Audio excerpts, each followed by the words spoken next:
What's going on, everybody? Welcome back to Bridging the Geekdoms. This is episode 2 of season 7. Episode 2 of season 7. Now, this is a podcast that even Steven Spielberg has never said anything bad about. So, I'm Robert Slavinsky, and with me today, not yet, but with me today will be Colton Bird. So, when he shows up, we will definitely get on talking to him about all things Star Wars. Now, for those of you who are new to the show, our setup is rather simple. The first half is typically made up of a few hot topics or newsworthy items around the pop culture world. We then dive into a main topic, which we discuss for the remainder of the show.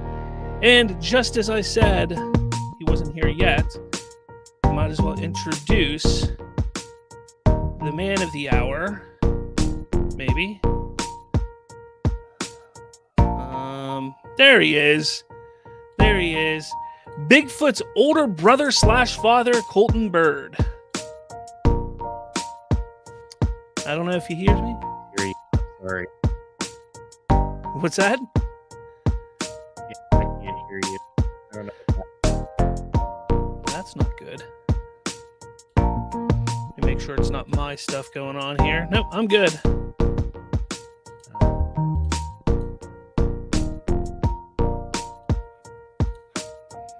I still can't hear you. I'm not talking. Now I'm talking. Yeah, I can't hear anything. Maybe close out and come back in. I still can't hear anything. No, nothing. Hold on, let me restart. Cool. Gotta love technology, don't you? All right. While we wait for Colton to get here and do the whole damn thing here, how's everybody doing? Yeah, this last week has been pretty slow in the news area for pop culture. That's kind of why I wanted to do a Star Wars centric show. We haven't done a Shooting the Sith for quite a while, so I wanted to take the opportunity to kind of dive into Star Wars and discuss what's been going on around Star Wars, and that's what we're going to do today. However, there was one big thing that dropped today, and that is the new Shazam trailer, which is pretty exciting. Let's see. Colton back. I still can't hear anything. That's not good. All right. Well, while he's figuring that out, we'll go over here. So the new Shazam trailer dropped today, and I have to say, there's so many people that are on social media who I don't know.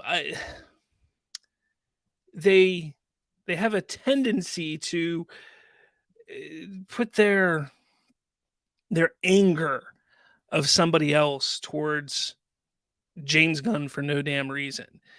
And it's aggravating to no end. People are sitting there talking about how much this movie is going to suck. And before they even got to see this trailer, yeah, we had a teaser just a couple months ago, but it's absolutely insane how much people are sitting there trying to bash a film that they haven't seen yet, all because it's simply not Zack Snyder's, I guess. I don't know. But Shazam! Fury of the Gods comes out in just a couple months, and I'm pretty excited about it. I have to say, the trailer really had a much grander scale than I was expecting.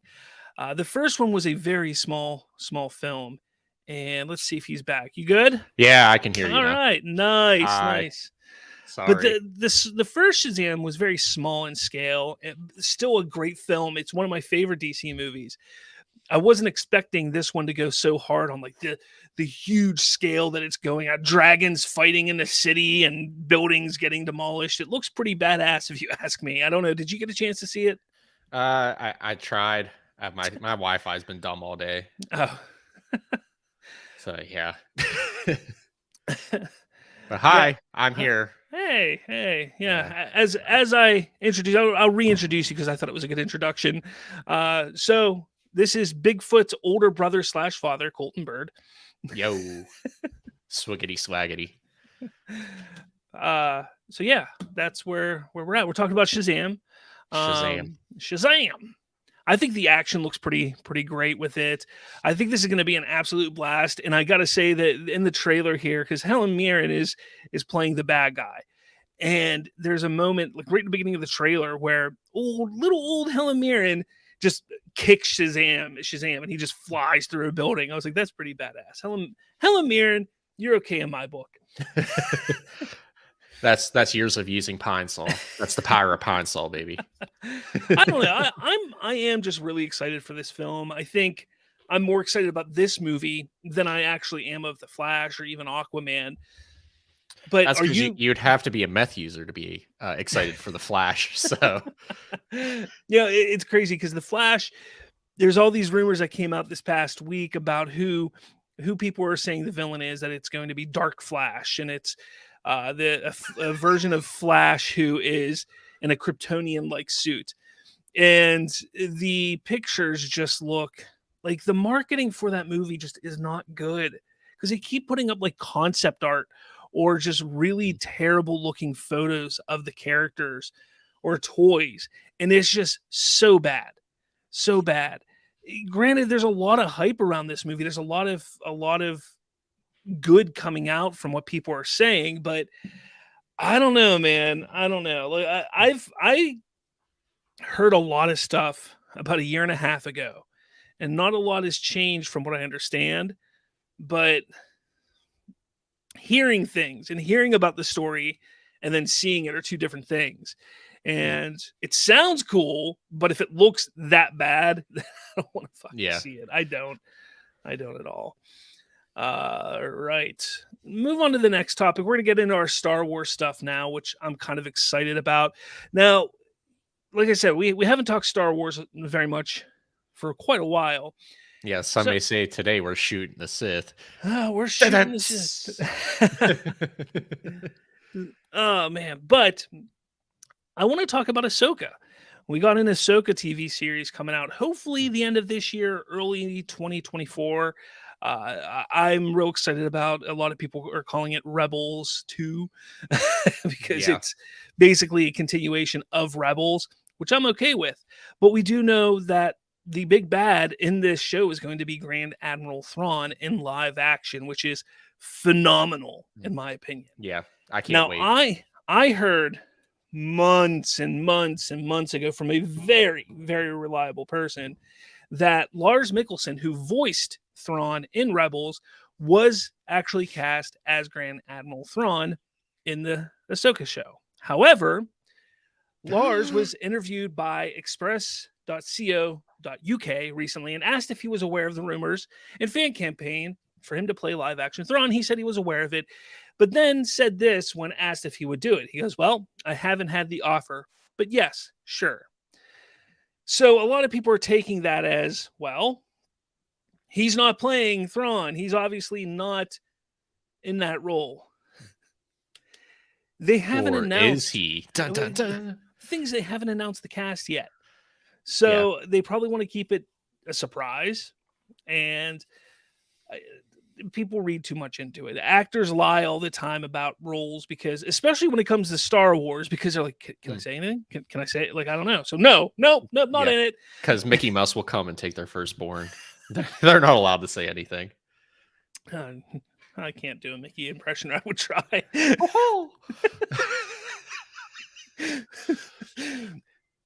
But I gotta say, even if it's not him, which I completely trust the person who told me that he is, even if it's not him, I'm just excited to get Grand Admiral Thrawn in a live action capacity.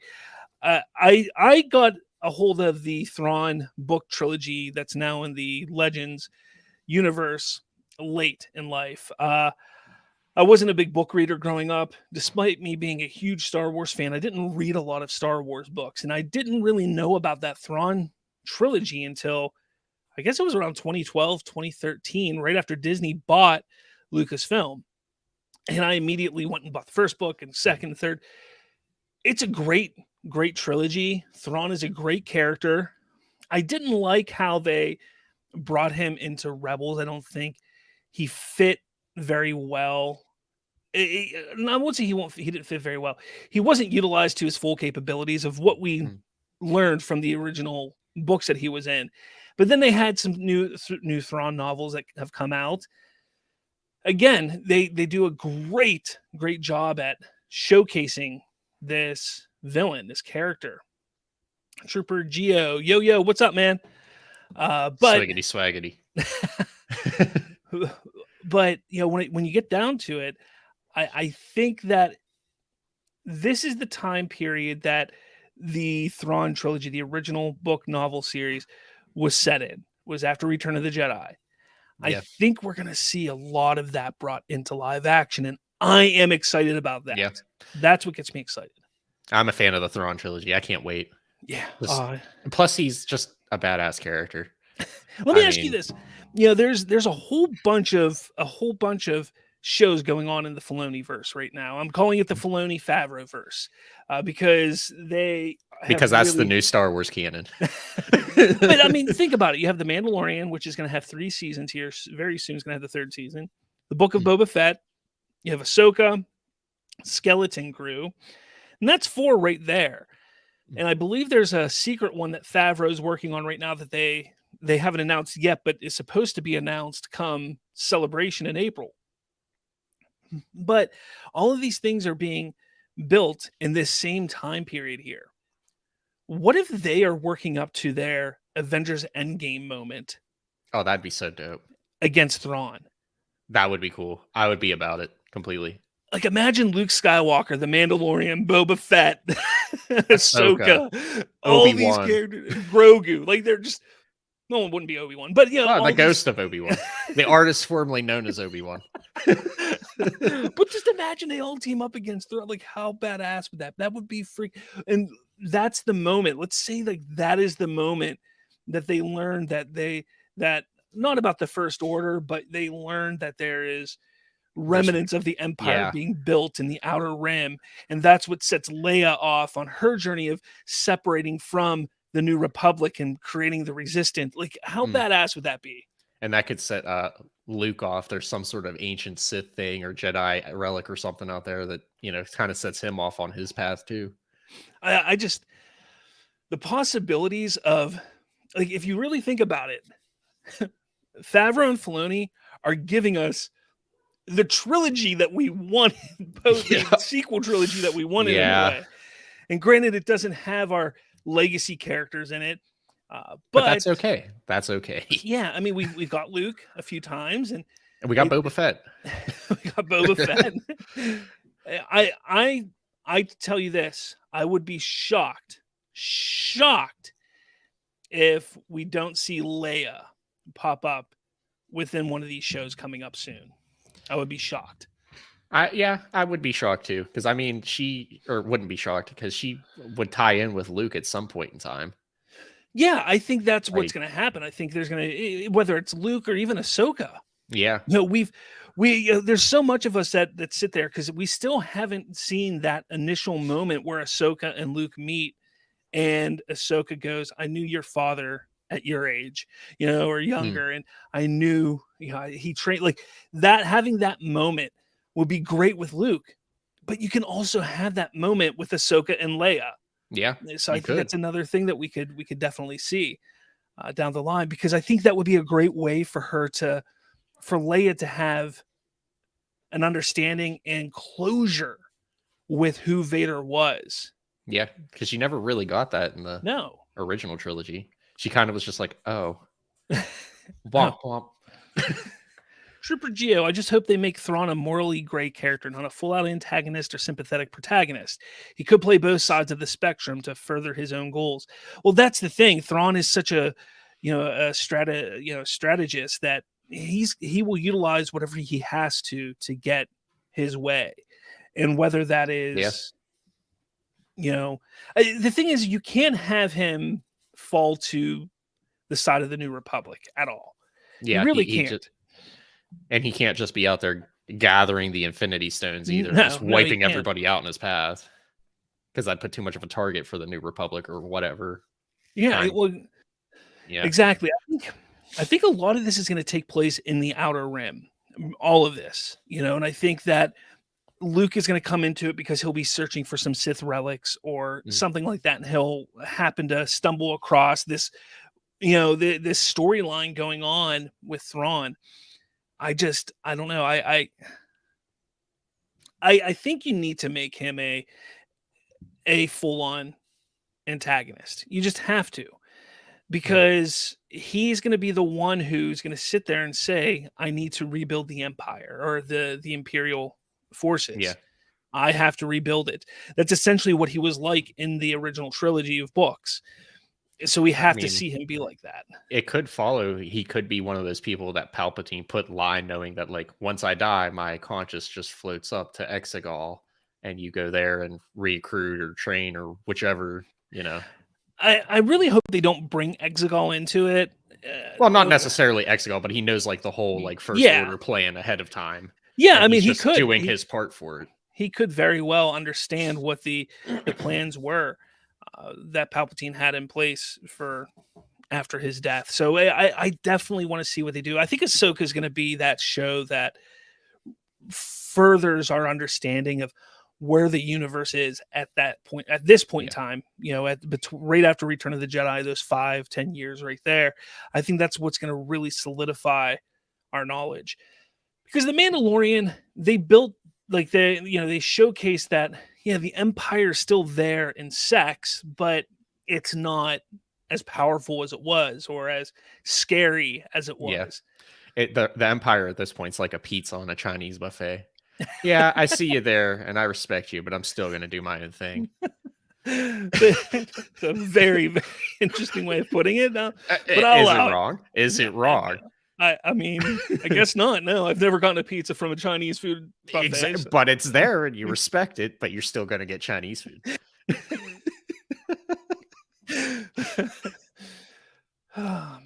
Okay. I wonder. I will say, if Ahsoka goes the path with Luke, and you kind of see Luke building his Jedi temple, kind of like, him rising up to Grandmaster or whatever you want to call him at that point. Yeah. Hopefully we get a better Luke versus Leia training scene. That would be nice. Trooper Geo goes, my question is, will Ahsoka die in her show? Because if I'm not mistaken, isn't she dead by the time of Rise of Skywalker? She was a Family Guy. She didn't want to be there. I'm sorry. We're led to believe that she's dead there because her voice is heard by Rey at the end when I am all the Jedi, blah, type of thing. So yeah, that's what puts her at number 3. That list pisses me off. That list. We'll get to it. Don't worry. That pisses me off. Rey's not even a top 50. But yeah, I don't know if she'll die in her show. I mean, I'm sure she has to die at some point, though, right? Yeah. I mean, it's inevitable. She has to. But that's the only guarantee here.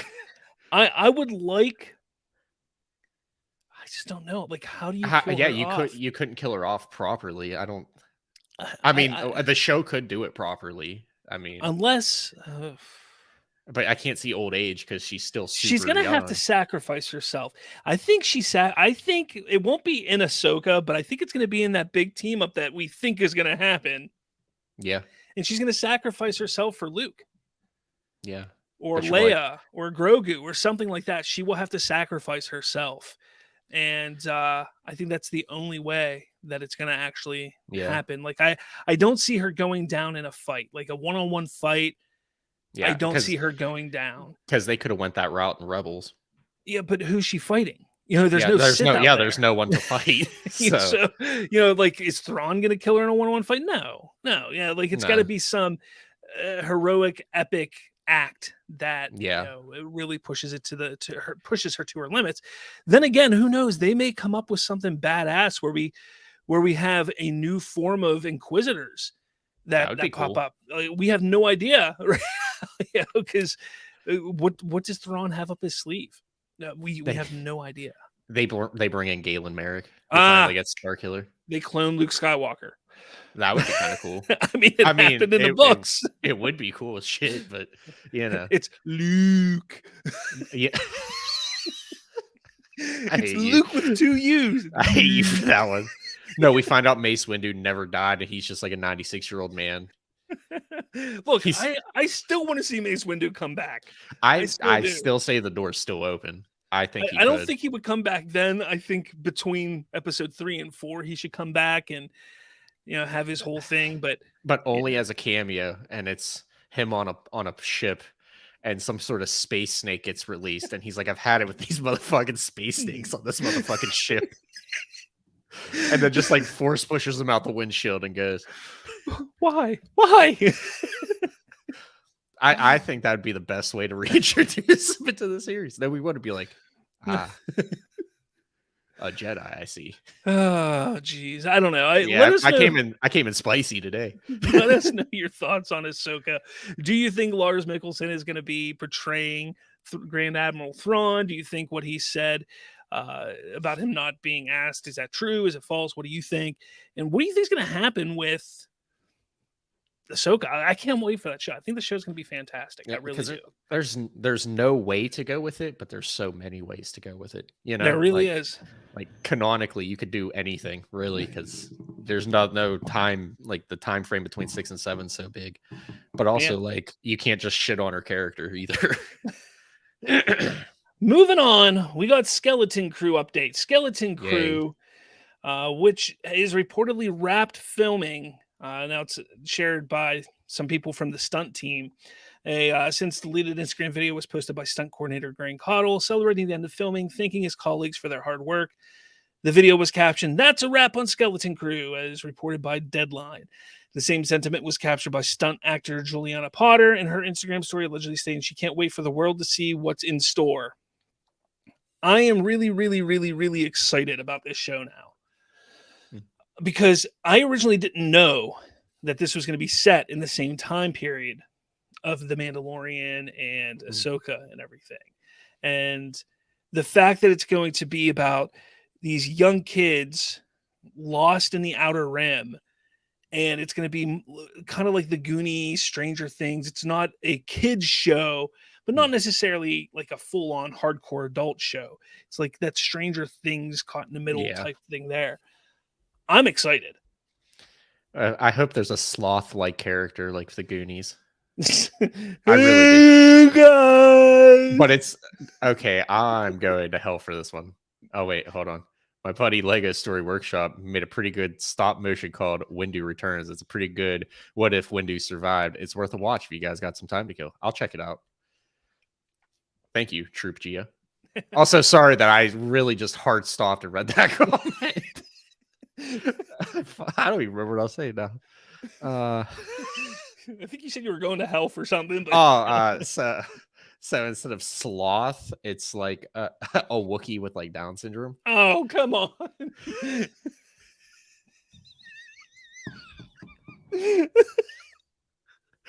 So just like roaring, but like kind of meowing at the same time. Exactly.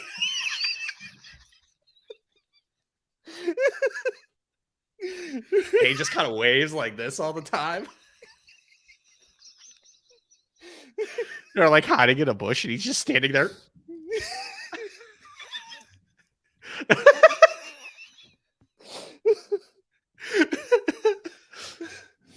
People want to put that listen to the podcast can't hear you going like this. If you want to hear that, please tune into the Bridging the Geekdoms on YouTube. If you want to hear that, you want to hear that.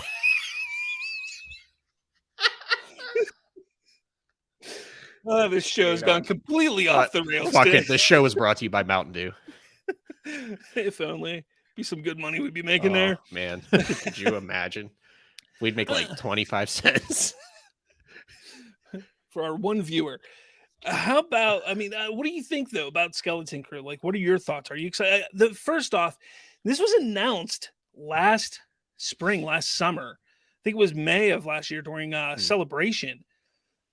So the fact that they announced Skeleton Crew, wrote or had it written, cast, shot everything, and is done in less than a year, that's pretty impressive.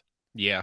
I just hope it doesn't follow the kind of the Marvel standard where it sucks. But sorry. But but also kind of like the rushed like graphics and everything. Like, yeah, we're just trying to churn and burn. So Well, our graphics look like they're PS2 quality. they've been utilizing the volume a good bit to kind of pump out things. They used it. Marvel has used it now with Thor: Love and Thunder. They've used it with the Mandalorian, those seasons, Obi-Wan. So that's how they're able to pump this stuff out so quickly, because the volume does allow them to do it a lot faster. And there is going to be a drop in quality because of it. So I'm hoping that. I mean, it'd be kind of cool if they kind of. It's like 4 kids get lost in the Outer Rim, and Jude Law's there, like trying to save them and stuff. Yeah. So the spinoff series starring Jude Law is set after Return of the Jedi, and in the same period of The Mandalorian. Director John Watts, who was the one who directed the 3 Spider-Man movies with Tom Holland, describes the show's plot as surrounding a group of kids who are about 10 years old who get lost in the Star Wars universe. There you go. That's pretty much all anybody knows, Trooper. Yeah. Now you're caught up with the rest of us. I mean, I would like to see them kind of go the same route, like Stranger Things. Oh, hey, you got a doggo. My dog's not in here today. Shut up. Let me let the dog out. Keep talking. Who let the dogs out? Bob did. So we're gonna take a little break here. How are you guys today? I'm doing good. I hope everybody's having a blessed day. Make sure you check us out on all the social medias. It's some sort of version of Bridging the Geekdoms. Also, our Twitter's at BridgeGeekdoms. So, welcome back, Bob. I did a sweet hot small plug there. Oh, nice. But like, you know how the Stranger Things has like the upside down? Yeah.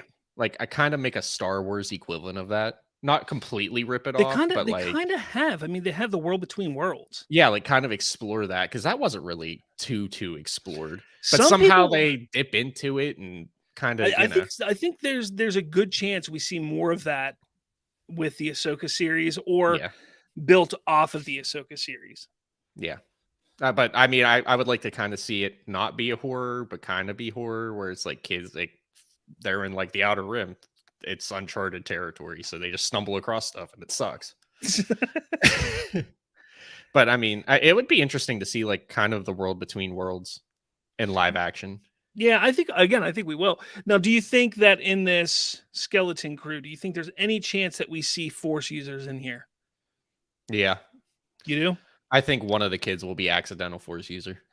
I have a weird feeling that Jude Law. I was gonna say Jude Law. I think what it's going to be. I think Jude Law is going to be a former Jedi, and I think he's going to be, because he's older, so I could buy that maybe he was he's Broom Boy now. He's confirmed canon now. He's been Swallow. But I don't know. I think he could be something that's from the remnants of the Jedi that were in hiding during the Empire. And he's gathering up kids for Luke to train, and they get lost. Don't say gathering up kids like that. Got EDP situation over here. Just went for a cupcake. That's all. That could be cool. Why not? Yeah. Let's see that. Who knows? Yeah, again, at that point, you could kind of tie Luke into it. Yeah. Who knows? We literally know nothing about this damn show. Yeah. Or actually. You could tie it to Fallen Order. That they were on the Holocron, and Cal Kestis is tamed up with him. Well, you got to remember, this is 15 years after that. Yeah, but it still could. But here's the thing: like when there was a rumor last year, prior to Celebration, that there was going to be a show that there was a show in development about Luke Skywalker and training young Jedi. Mm-hmm. What if this is what they thought it was? What if this is it? What if that is the whole idea of Skeleton Crew? And season 1 is that they get lost, and then season 2 is that they're found and being trained.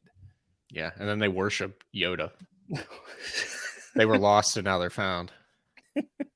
Or found they are, lost they were.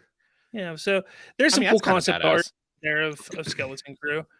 So it's pretty cool concept art, I guess, right? Yeah, I like it. I like that ship. Yeah, should be pretty cool. I'm looking forward. Like I said, I'm looking forward to it. I think it's going to be a Yeah. lot of fun.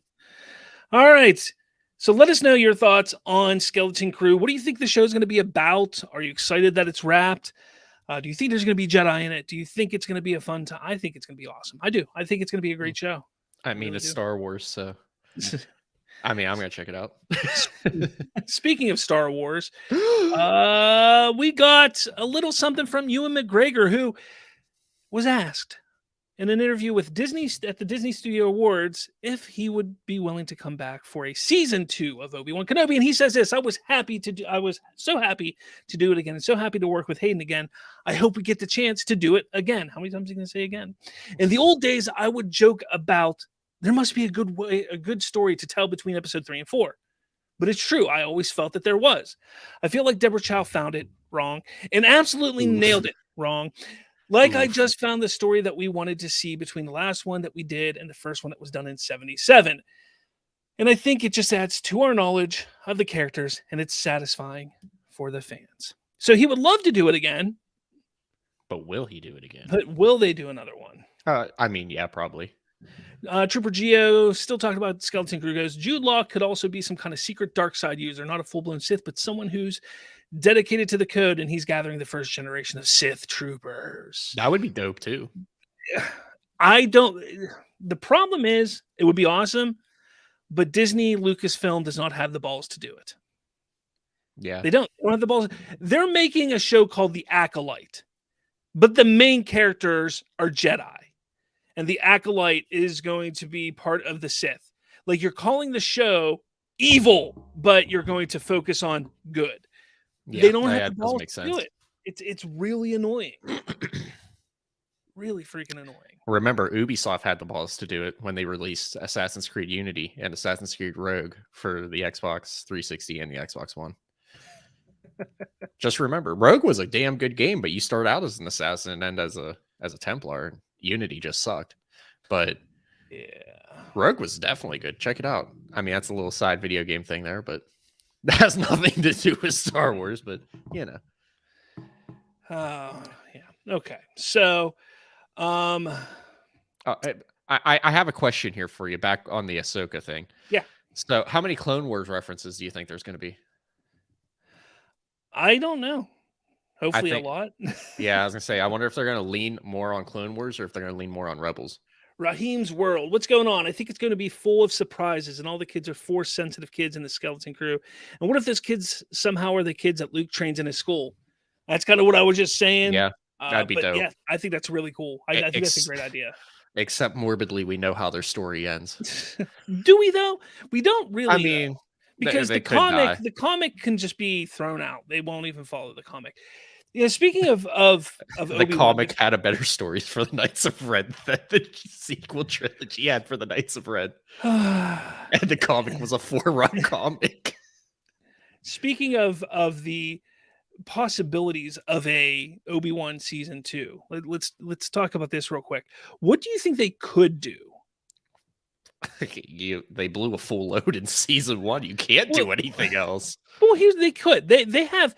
There's a lot of story that they can still tell in season 2, and I think a really good way to handle it, because in my opinion, you do not have Vader and Obi-Wan face off against. Yeah, that's what I mean. You can't do that again. You're right, but you can still have Vader in the show, and you can still have Obi-Wan in the show. And I'm telling you, you go back to what you and I were talking about for doing a story, and you utilize Cal Kestis. Yeah. You utilize him where he stumbles upon Obi-Wan, and Obi-Wan is no longer the reluctant hero because he overcame that in season 1, but he is willing to help Cal Kestis in this fight or whatever he's doing, whatever the story is. And they go together and they go fighting together, being chased by Inquisitors. But Vader is still searching for Obi-Wan because he knows he's alive. So he's still searching for him. And then there's a moment, and this would be the last season. Season 2 is the only other season we get. But there's a moment at the end where Vader believes that Obi-Wan is dead. Full stop, 100% believes he is dead. Or believes that he's gone for good, whatever it is. That way, Yeah. there's a reason why he stops searching for him. Yeah, because then it would make no sense for 4 to play out the way it does. Exactly. I mean, I can get behind it. I think that's the way they need to do it. But I think that's the only way that they can do a second season of Obi-Wan. Yeah. No, they just rehashed the first one because it's Disney. There's no creativity or originality. We just reskin the first season. Let us know, though. Do you think there should be a second season of Obi-Wan? Do you think they could figure out a story? What would your story be if they did do another one? Because I want to know. Raheem's World says, concentrate on little Luke, and we get to see how Obi-Wan trains and also see how Leia becomes young senator. Yeah, it would be an Obi-Wan show that doesn't really focus on Obi-Wan. But I would be okay with that for a season 2. I think, again, with Luke, you can't do much with Luke because he's at that age who he knows who he would remember who Obi-Wan Kenobi is in episode 4. So you can't do much with Luke. Leia, that could be a side story that we follow that, again, you can have multiple stories with multiple characters and they never actually come together. Yeah. You can have the Darth Vader story, you could have an Obi-Wan story, you can have a Leia story in this show. And that's where it should stay. You don't bring back Reva. Reva was a cool character, but not for that show. I would love to see Reva in another show. I would love to see her, how she fully became an Inquisitor, like that time period from Order 66 to her becoming an Inquisitor. I would love to see that. But from a standpoint, I would love to see more of young Leia and how she adapts and becomes a young senator in a Force.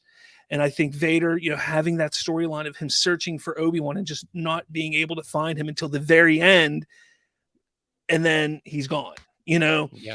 And then you have Obi-Wan, who he has to go out on missions helping other people. He has to. That's just, why would Bail Organa and Rogue One send for him if, he helped me one time 15 years ago. It's got to be, no, he's helped out a few times. I'm sending, for his help in Rogue One. That's what I'm getting at. Makes sense. I can get behind it. I mean, there's not really much. And Raheem's exactly. Absolutely. 100%. I agree.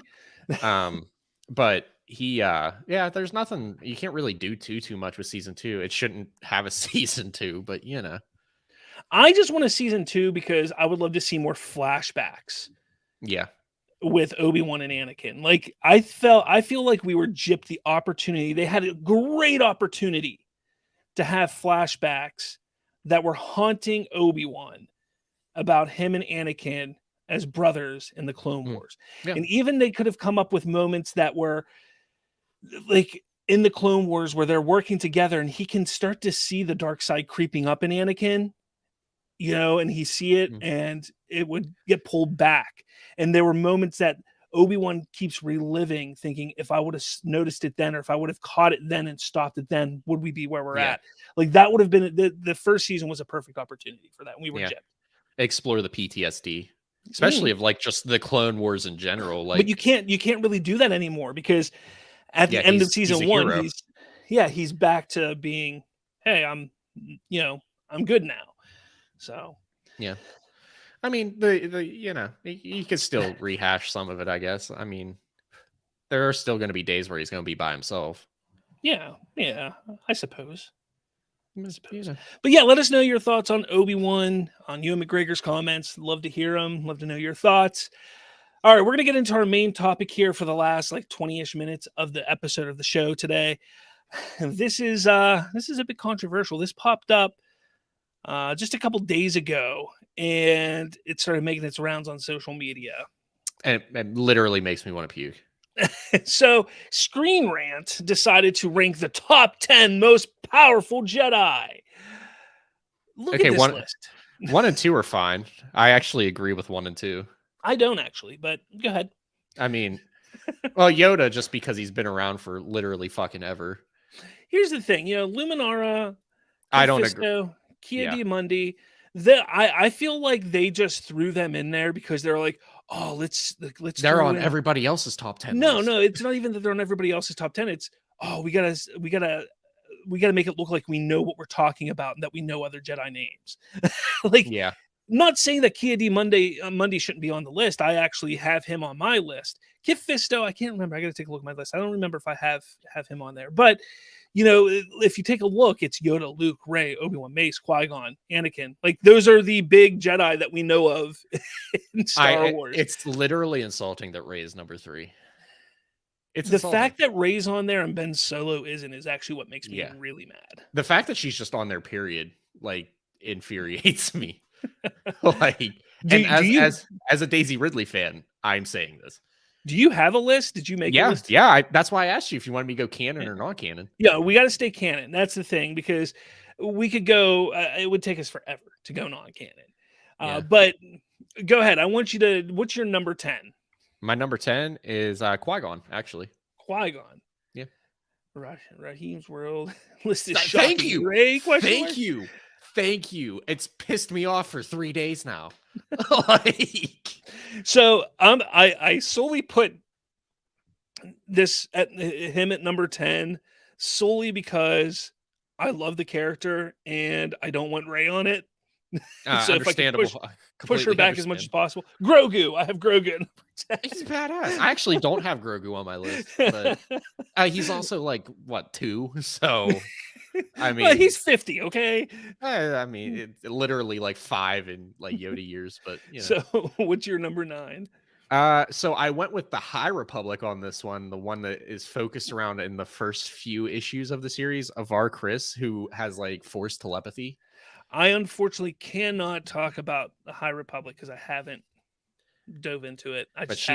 She has like this thing where like she can reach out in the Force, and it's like a sonar, so she knows where people are and can connect them telepathically, so that everybody can communicate all at once, no matter where they are. That's pretty cool. Yeah, so I was like, that's badass. That's number 9. My number 9 is Ben Solo, because he was a very, very, very powerful Force user. It was just his fault in the dark that made him weaker, I guess. He didn't have the script that helped him either. So yeah, that's true. Who's your number 8? Number 8, Plo Koon. Really? I was gonna put him on my list and I didn't. I didn't put any of the stereotypical, like, I put quite a few like really weird ones on mine. I loved using Plo Koon in what was that video game? Jedi Power Battles on the PlayStation. The original one where what's her face had like a red saber, but it was scarlet, so it didn't count as a red saber. Was it Jedi Power Battles? Are we talking about the same game? I don't think we are. I don't think Plo Koon was in that game. I'm talking about. Was he in that game? I feel like he was in that game. Maybe. Am I talking about Power Battles? I don't know what you're talking about. Here, I'm just going to pull this up. This is what I'm talking about. Jedi Power Battles. No, that's the same game I'm talking about. Yeah, that right there. That's right. Yeah, okay. Because he had a yellow saber. Yeah. Yeah. And because that's not red, it's scarlet. Interesting. Yeah, but I was always Plo Koon. I love being Plo Koon in that game.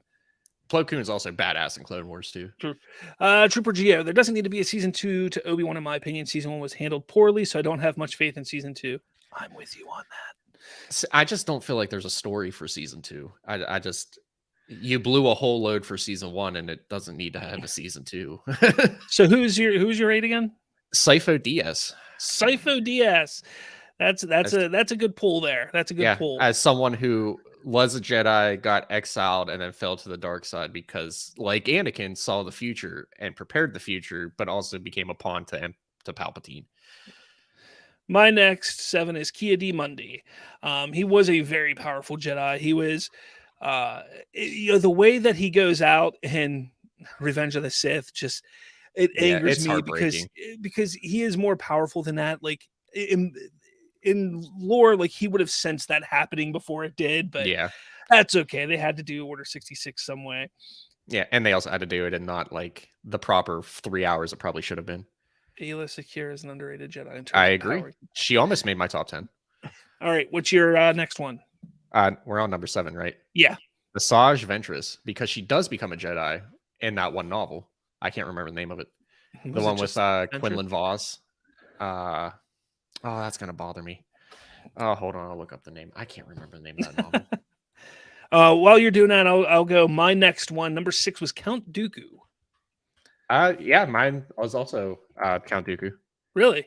Yeah, because I mean, he was a Jedi and he was super powerful. Look at Very Dark powerful. Disciple. She becomes a Jedi. Dark Disciple. Yeah, actually, I know that book. Yeah. Qui-Gon Jinn is my number 5. Obi-Wan is my number 5. Number 4, Mace Windu. Yep, same, number 4.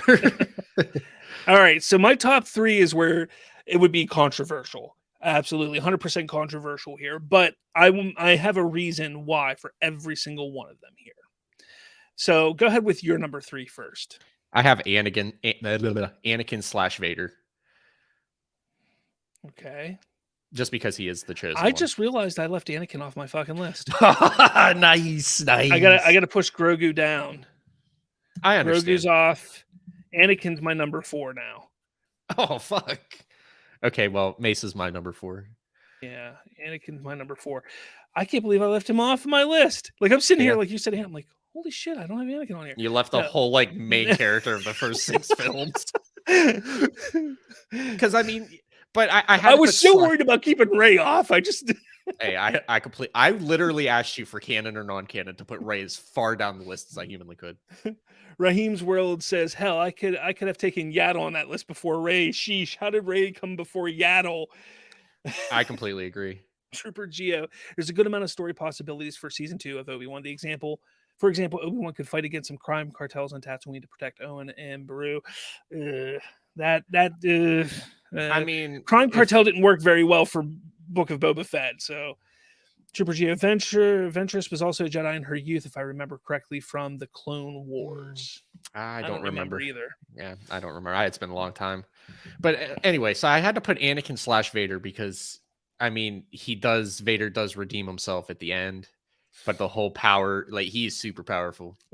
He is. He is super powerful, but the reason why I wouldn't put him in my top 3 is because of him being unable to control his power. He never was able to control to his full capabilities, his emotion, thus making him less powerful. And that's why he wouldn't be in my top 3.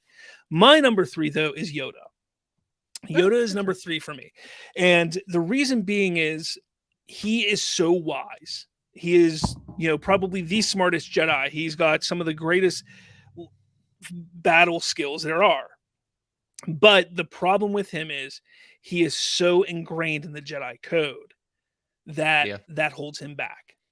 And that's why he's number 3 on my list. Yeah, and the complacency of just making the Jedi basically like just the same thing, like no compassion, nothing like this, like which also ultimately led to the end of the Jedi. Exactly. So yeah, no, I get it. I respect number 3. Your number 2? I have Luke. Yeah, that's because, like, I mean, not taking non-canon and Legends away, he still is pretty powerful. I mean, he becomes like a god in Legends, but I mean, he still is obviously the spawn of Anakin, so he's not like Force created, but also got like the Force in him. You know what I mean. I know what you're talking about. My number 2 is Obi-Wan. Now, Obi-Wan I put above Yoda mainly because he is not as wrapped up in the Jedi code as Yoda is. He allowed his emotions to get the better of him. He fell in love with someone. He was able to control them. He could keep his emotions in control. And it was really hard because I wanted to put him at number 1. I really wanted to. But my number 1, which, if you aren't stupid, you probably know who it is, but your number 1 is Yoda. Mainly because, he was a grandmaster for what, like 600 of his 900-year life? Because he was a grandmaster during the High Republic. So, I mean, just years of training and learning that most other people didn't get. So... Yeah, and he probably boned Yaddle, so and there's baby Grogu. Yeah, exactly. My number 1's Luke, and I pick Luke prior to episode 7. Prior to episode 7, because the sequel trilogy bitched him. I'll say it, they did.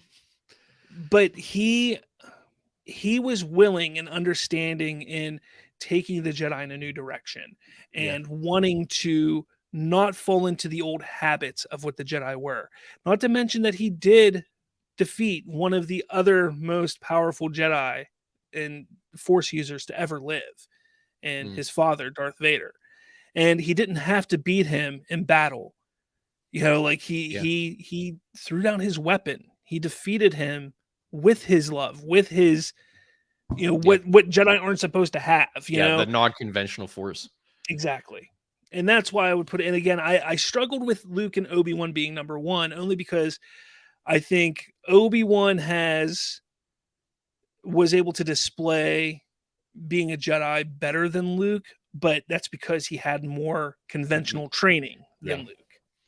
I mean, you can also make an argument that like through Obi-Wan's entire life is nothing but grief. He sees Qui-Gon die. He raises Anakin basically as his son and as a brother. He dies and then comes back as Vader, and then the whole PTSD of the Clone Wars, and he never fell to the dark side.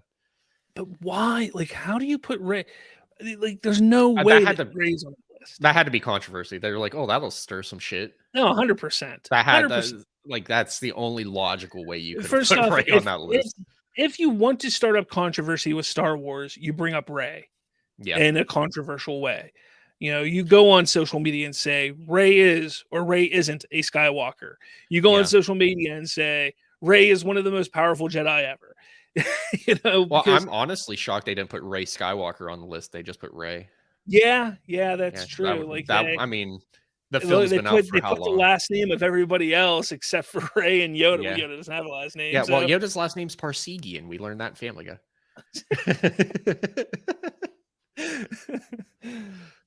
I don't know. I mean, I feel like I would probably just punch my phone like right out of existence if they put Skywalker, because I can't believe they ended the sequel trilogy on that. I still sit here and pisses me off. I remember going to the theater, watching that movie, and I teared up at the end. And I sit there and I wonder, like, why was I tearing up? Why was I so emotional at the end of that movie? And it wasn't because of Rey Skywalker. It wasn't because Ben Solo died. It wasn't any of that. It was because it was the promise that Lucasfilm made that this is the final movie in the Skywalker saga. So that moment when you see Luke and Leia as Force ghosts in the distance, I wasn't crying because they're looking at Rey and nodding and they're like, we adopted her. Yes. Yeah. Like that's not why. No, I was tearing up and getting, teary-eyed, because that's the last time that, at least at that point in time, it felt like it was the last time I would ever see my childhood heroes on the screen. Yeah. Like that's what got me. Because you sit there and you start thinking about Rise of Skywalker. I can't go back and watch it. I keep saying I want to, and I just don't have time to. Raheem's World. You know what? There's been lingering news that we could see Leia with a lightsaber. That would be so dope. Oh, I completely agree.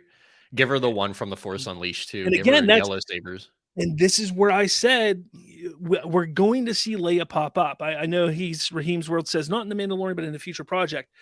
I think you're right. I think that we're going to have to see Leia at some point in this Favreau Filoni verse. We have to. Yeah, she's going to have to just naturally pop up, whether it's as a Jedi or just as a politician.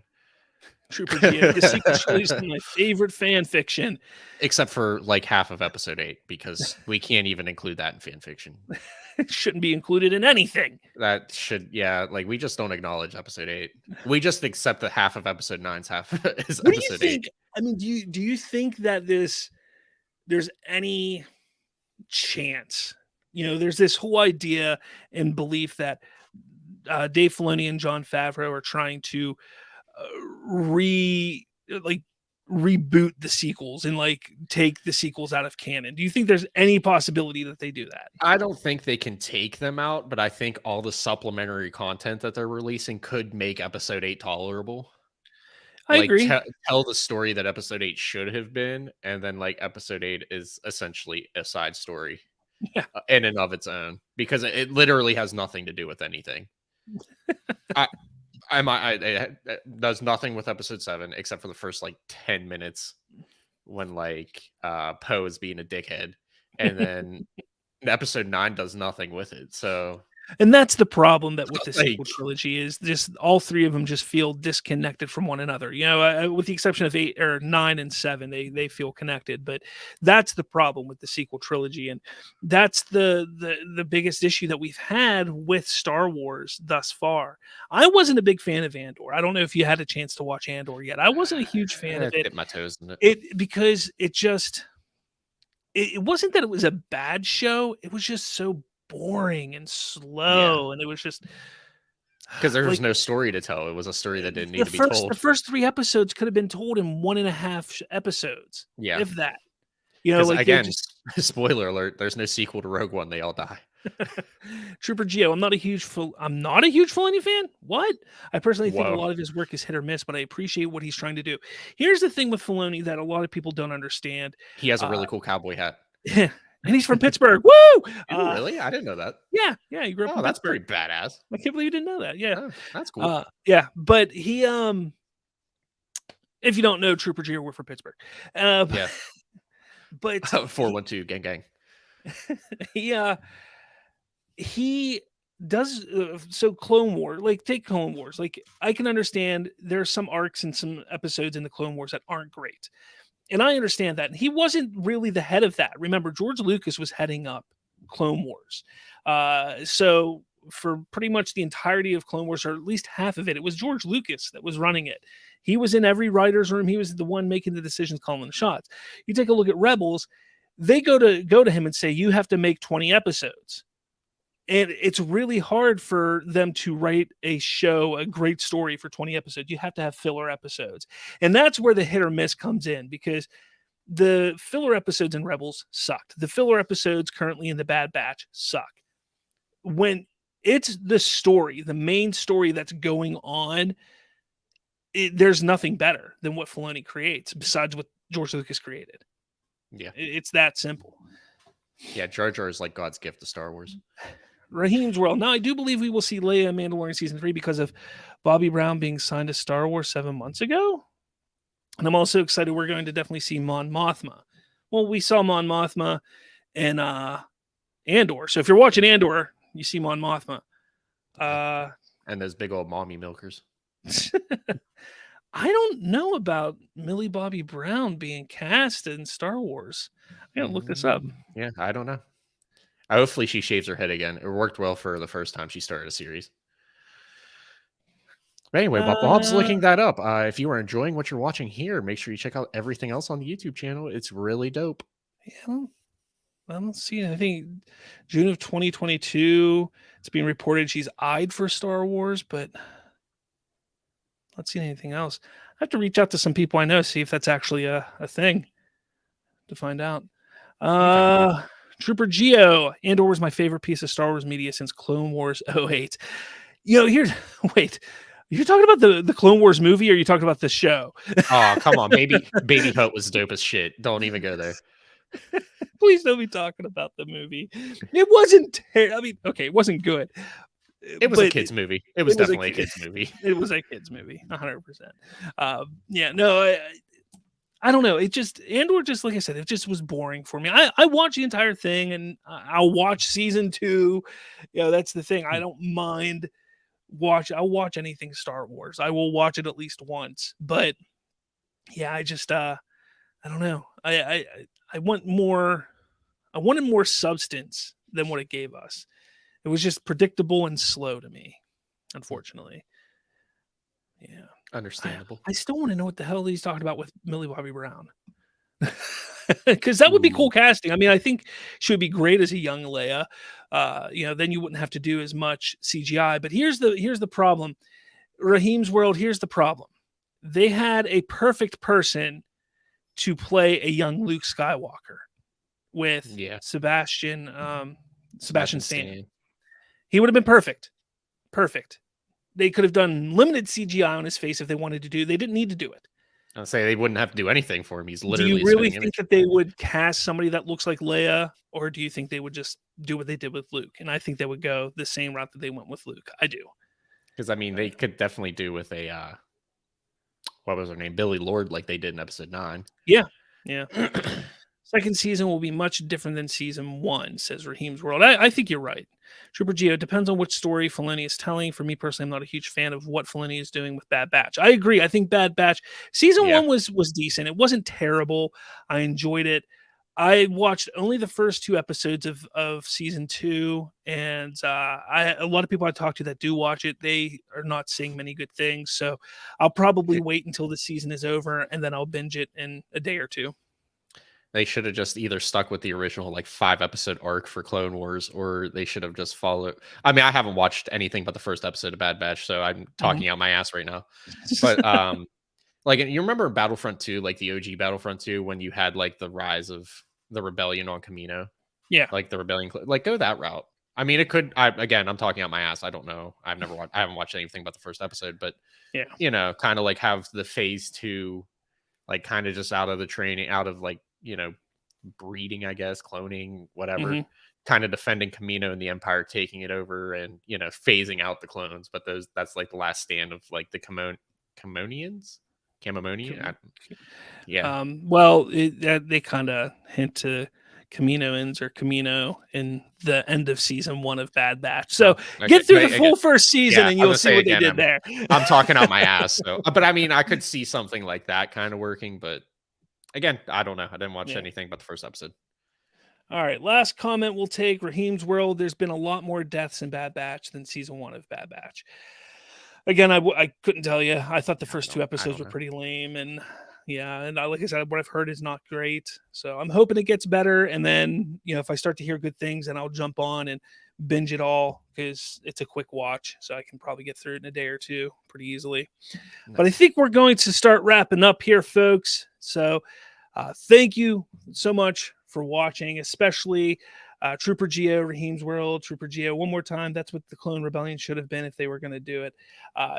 Again, thank you guys so much. I love when people are on here commenting, talking to us, having a good time, because it really gets the conversation moving better, and we can have some fun. So thank you so much for watching. There is a QR code up there. Go ahead and scan that. That'll take you to our link tree, where you can find all of the links to our social medias, to our podcast, and all that fun. Our email, if you want to email us, BridgingTheGeekdoms at hotmail.com or btg@outlook.com. You can hit us up there and ask your questions. I would love to answer some questions from the fans on the show. So make sure you email us any of your questions, whether it's Star Wars related or pop culture related.